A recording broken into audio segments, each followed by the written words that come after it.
66 ነው የምሆነው ፈጣሪ ካልፈረደልኝ። ልጆቼን እንደዚህ ተናግረው ሰይጣንን ማምለክ ጀምራለሁ። ልጆቼን እንደዚህ ተናግረው ፈጣሪ እሱ የፈጠረውን ልጅ ማይሰማ ደንቆሮ መሀይ ሰይጣንን ማምለክ ጀምራለሁ። ልጆቼን እንደዚህ ተናግረው ፈጣሪ እሱ የፈጠረውን ልጅ ማይሰማ ደንቆሮ መሀይ ይረገጣል።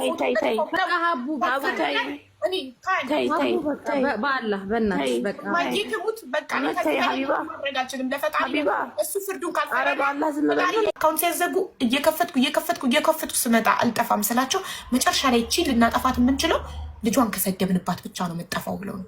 ልጇን ስንሰድብባት ተሸማቃ ትጠፋለች። ይሄ ግን አያሸማቅቀኝም። የሚያሸማቅቀኝ ቢሆን ኖሮ አልናገርም ነበር ሚዲያ ላይ። እኔ ጠላቴ አይደለም መጥቶ ያወራብኝ። ኦኬ እኔ ነኝ መጥቼ ነገርኳችሁ። ለሌሎች እናት ብርታት ለመሆን ነው። ሳይመን ሲወለድ አይሰማ እንደነበር ከአመት ከ6 ወሩ በኋላ መስማት እንደጀመረ ታሪኬን ያሳለፍኩትን ሁሉ የተናገርኩት እኔ ነኝ። ወድጄ ፈቅጄ ሌሎች እናቶችን ለማበርታት ሌላ እናት በሯን ዘግታ የተቀመጠች እናት ካለች እንድትበረታ እንድትጀነግን እኔን አይታ እንድትበረታ እኔ ያረኩትን አድርጋ ለልጇ ለውጥ እንድታይ ለሌሎች እናት ትምህርት ብርታት ለመሆን ነበር የተናገርኩት። አሁንም አይቆጨኝም፣ ወደፊትም እናገራለሁ። በዚህ የምጸጸት መስሏችሁ ከሆነ በመናገሬ በፍጹም በልጄ እንዳፍርበት ነበር የምትፈልጉት። ይናፍቃችኋል። በልጄ አላፍርበትም፣ እኮራበታለሁ። ነገ ትልቅ መድረክ ላይ ቆሜ የልጄን ታሪክ እናገራለሁ። ያውም ኢንተርናሽናል በሆነው ቋንቋ በእንግሊዝኛ ትልቅ መድረክ ላይ ቆሜ የልጄን ታሪክ በኩራት እናገራለሁ ለዓለም። ልጄም ስለ እኔ ስለ እናቱ በኩራት ለዓለም ይናገራል።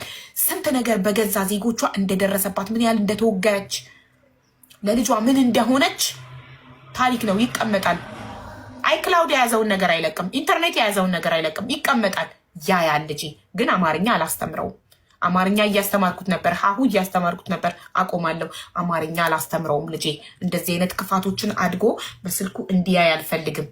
ከዛ የራሱን ማህበረሰብ ዜጋውን እንዲጠላ አልፈልግም። እንደዚህ ናቸው እንዴ ለካ ፈጣሪ በሰጠኝ ነገር ለካ ገና በ8 ዓመቴ ፎቶ የለጠፈው ይሰድቡኝ ነበር እንዴ ብሎ የገዛ ዜጎቹን እንዲጠላ ስለማልፈልግ አማርኛ አላስተምረውም።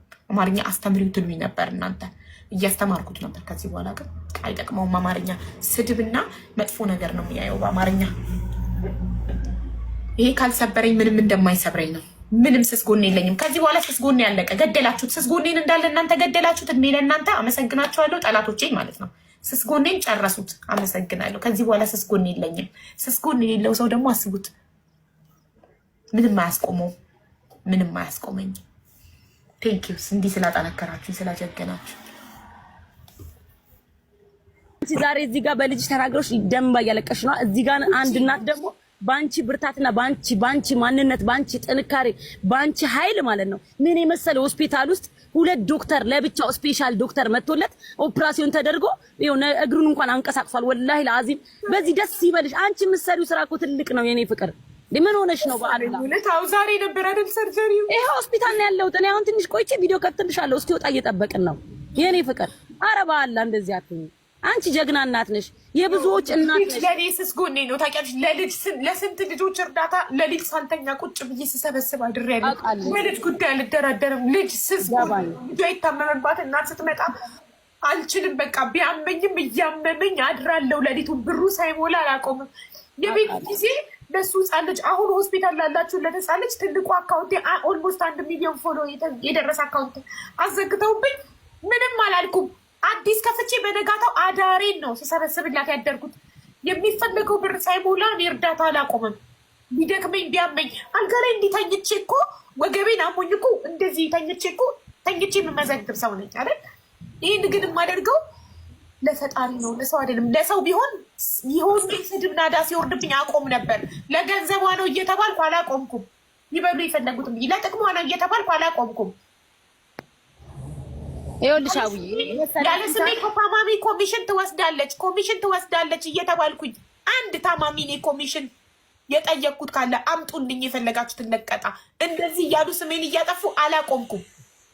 ሀቢቢ እንኳን ኮሚሽን ልትቀበይ የኔ ፍቅር የሞላውን ያልሞላውን አስጨድቀሽ ይሄን የመሰለው ሆስፒታል ልጄን እኮ ነው የሰደቡት። ልጄ ኧረ በአላህ በቃ ሀቡዬ ምን እንደው ተቀልሽ አላህ ለሁሉም ነገር ምን እልሻለሁ።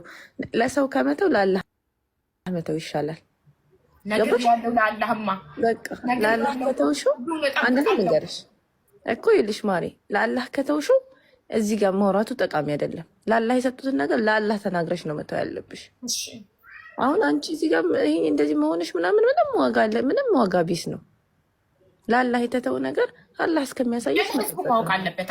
ለአላህ ነግሬዋለሁ እንዲፈርድልኝ፣ ፍርዱን ከሱ ነው የምጠብቀው። መኖሩን የበለጠ እንዳምነው ከፈለገ የበለጠ እንዳምንበት ከፈለገ መኖሩን ያሳየኝ ፈርዶ። እነዚህ ሰዎች ላይ ልጄን ደንቆሮ የማይሰማ ያሉት ሰዎች ላይ ፈርዶ አቅሙን ያሳየኝ፣ ፍርዱን ያሳየኝ።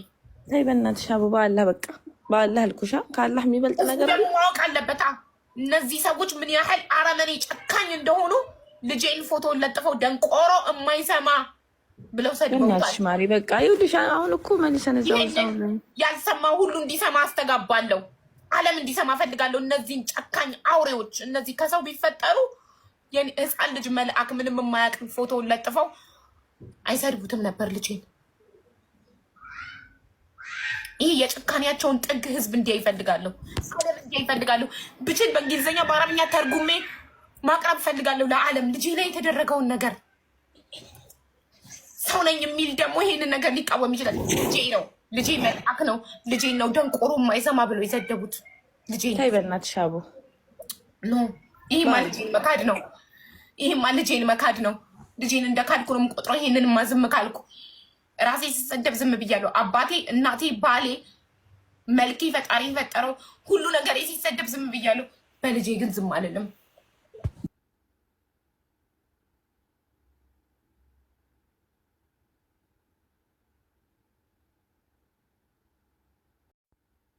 ልጄ ደግሞ ነገ ትልቅ ሆኖ ትልቅ መድረክ ላይ ደግሞ ቆሞ እናቱ ምን አይነት ጀግና እንደሆነች እንደኮራችበት አምና ተቀብላ ረድታው አግዛው በእናቱ ብርታት ከእድሜ እኩዮቹ እኩል መናገር እንደጀመረ መስማት እንደጀመረ እናቱ ስራዋን ጥላ ስራዬን ሪዛይን አድርጌ ከልጄ እኩል ስፒች ትራፒ እየተመላለስኩኝ ልጄ እንዲሰማ ያልፈለቀልኩት እንደ ሬዲዮ ለፍልፌ ስፒች ትራፒስቷ የምታደርገውን እያየውኝ 45 ደቂቃ ቁጭ ብዬ እያየው እየቀዳው እቤት መጥቼ 24 አወር እየለፈለፍኩ ልጄን ትሬን አድርጌ ልጄ እንዲናገር ያደረግኩት ጀግና እናት ነኝ።